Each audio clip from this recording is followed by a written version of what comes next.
All right. How about California? Conservative Mexican and Zach. What's going on? Tell me about your boys or your girls who are running for Senate. So as far as California goes, I'm really only paying attention to Orange County. I actually, to be honest, really just barely started getting into state and local politics. I would just do most of my videos based upon nationwide politics. In Orange County, you have Dana Rohrabacher going against Harley Rhoda. Mm-hmm. And it's really important that he wins because the other guy, Rauda, he's more of the establishment type. So everybody in California that's running for Congress and anything, they're just basically running on we're not Trump. So we're not racists. We want to give you free health care and free education. So I've always said in all my videos that, in my opinion, California is the major state. Like we have to really, really focus on California, regardless of where you're from, because there's so much impact, and every other state sets its platform the same way as California, New York, and what Mike's seeing now in Florida. It's going far to the left to where it's just we have to increase taxes. You can't lower taxes, and if you want to lower taxes, it's the same narrative. All you want to do is give tax cuts to the rich. And I've yet to see one politician on the left that says, hey, let's increase taxes on the rich and lower it for the poor and middle class. That's where I instantly went to the right, because I saw the Democrats right from the get-go for who they were, being in California. I've never been rich. I've always been middle class, and I've seen people that are milking the system more or less kind of living a better life than you are. Like you're literally working your butt off, and people get programmed into milking the system. So they actually learn to deceive to get things. And you're the one that's actually funding all that. It's not the rich person that's paying for all that. It's the person that's trying to do it the right way, and then eventually millions of people just go, you know what? It's better off to just be deceitful and let somebody else pay for it all. So that's what's going on in my part of California. Yeah, as far as California is concerned, I'm actually going to talk a little bit about Arizona as well, because that's probably where I'm going to end up moving to very, very soon. But for California, I mean, senators, you've got two choices. You got Dianne Feinstein, you got Kevin DeLeon. And like, I mean, both essentially Democrats, you know, proponents of like all the things that we've already talked about, and climate change and energy and all of that. Just very, very California, very, very green aspects. Again, not really too sure about it. I think I read a little bit into Kevin, and have supported him in some of those aspects. But the thing is, as far as like local goes, like San Francisco, I mean, mayoral elections, London Breed's taking over. There's no real other person. I mean, with Ed Lee passing away just a while back, she was, I guess, the vice mayor or whatever, and now she's going to fully be that. But the interesting thing is actually Arizona, because Jeff Flake is stepping down, obviously as senator, and I think he already announced that. And he's got two replacements. He's got obviously a Democrat, which I think her name is Kristen Simeon or whatever. She was in the news recently. And then Martha McSally, who is a Republican, typical all-American senator, you know, 20 years in the Air Force, like obviously a proponent for defending our borders. You know, border security in Arizona is like a big thing because you can just kind of wander across the border in Arizona.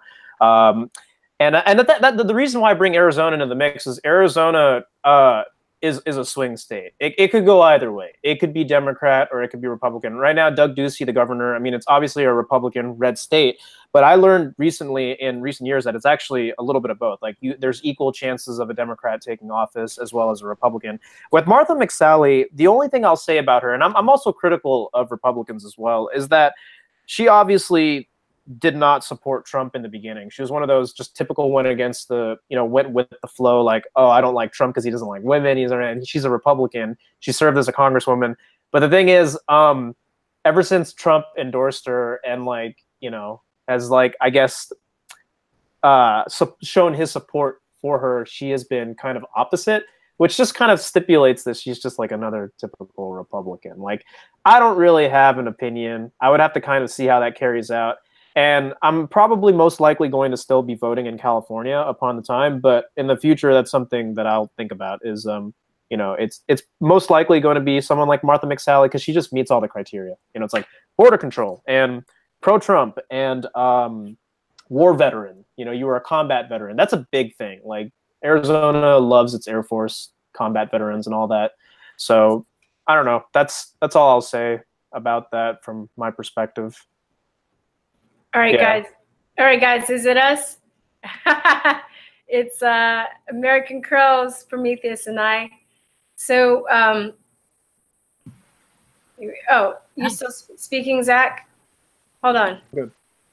I think you were still speaking, and your mic got muted. I'm done. I'm done.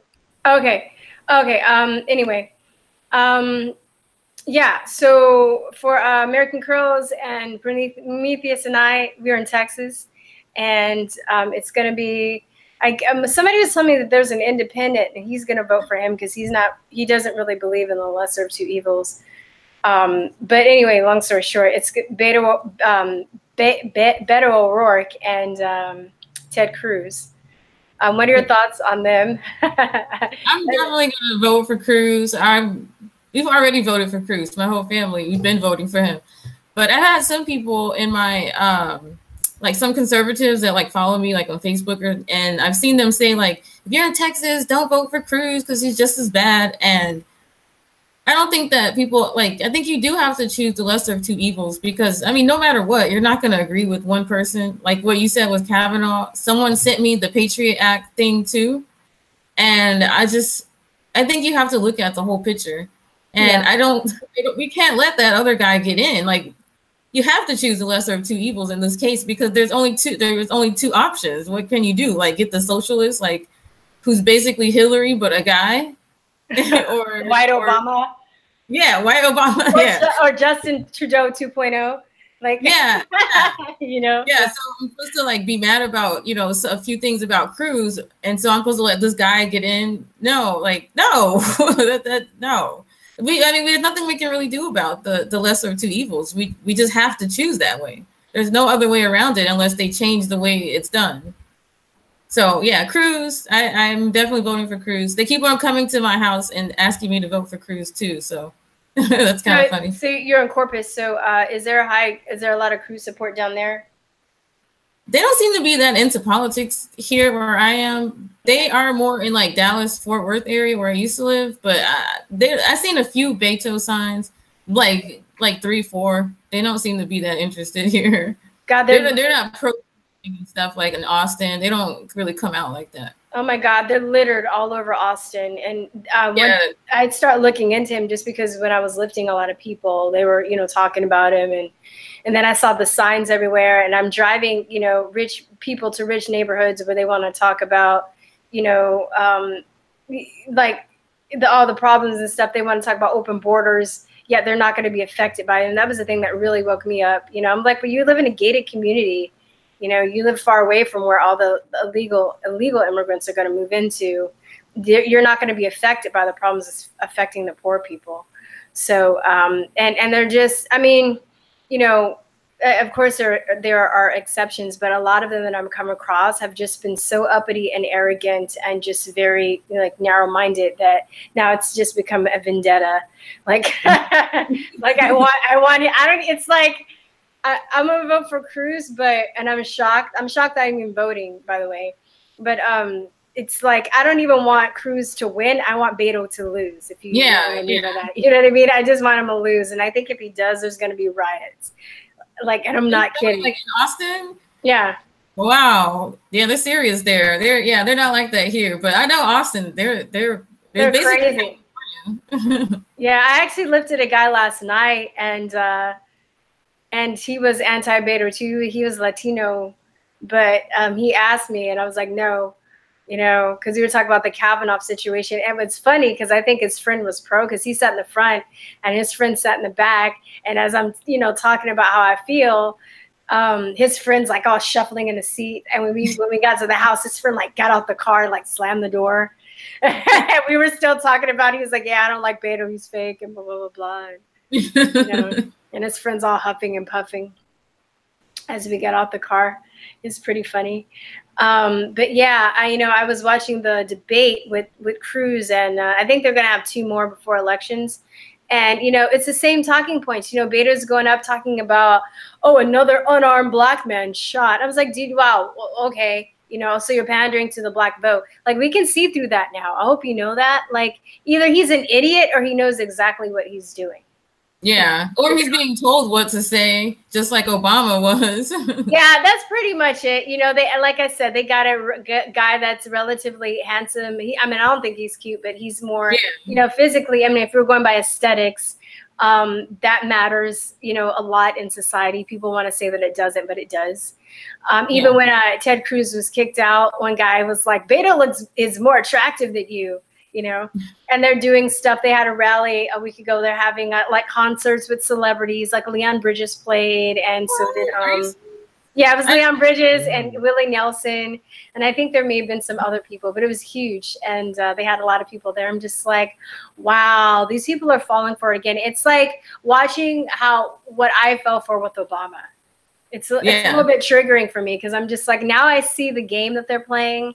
And I see all of the fallacies, and people are just buying into it. Supposedly intelligent people too, that, lawyers and people of upper education that are just buying into the whole Beto thing. And they're saying like, oh, he's such a nice guy. And the thing that really like gets me like livid is when he comes out and he's like, I'm tired of all the divisiveness and I just want to stop and I work with people. I'm like, but it's coming from the left. It's coming from your people. You're the one, like, you're the people that's causing the divisiveness. I think I said it right. Anyway, Promethius. Talk about. Yeah, okay, so Ted Cruz and Beto O'Rourke, I actually took a little bit of time to look at their their political history. So when I looked at, it just took like 30 minutes. But so it looks like Beto O'Rourke he's against pro-family, small business tax cuts. Beto is against something Safety Security Act of 2018. So he's already jeopardizing family and national security. He's pro-carbon tax, but human beings have carbon inside of them. The Opioid Crisis Act, he didn't vote for that. So it's not saying he supports it, but I mean, you would think that would be a no-brainer to vote against it. Let's see. He said no to for Americans to have access to lower premiums, on top of supporting the Obama Affordable Care Act. Damn Obamacare. So I mean, it looks like, let's see, economic growth, regulation relief, and I think it's Constitutional Protection Act. He's against that. He's against a bill called Securing Americans Future Act 2018, and he's against the Citizens Right to Know Act, and that was basically in regards to the patients having a right to know the medications that the doctors were trying to sell to them. The side effects, the prices, and I think the intent behind it was to lower down the prescription prices. Wait, so that would stop the doctors from telling you if there was something in the drug?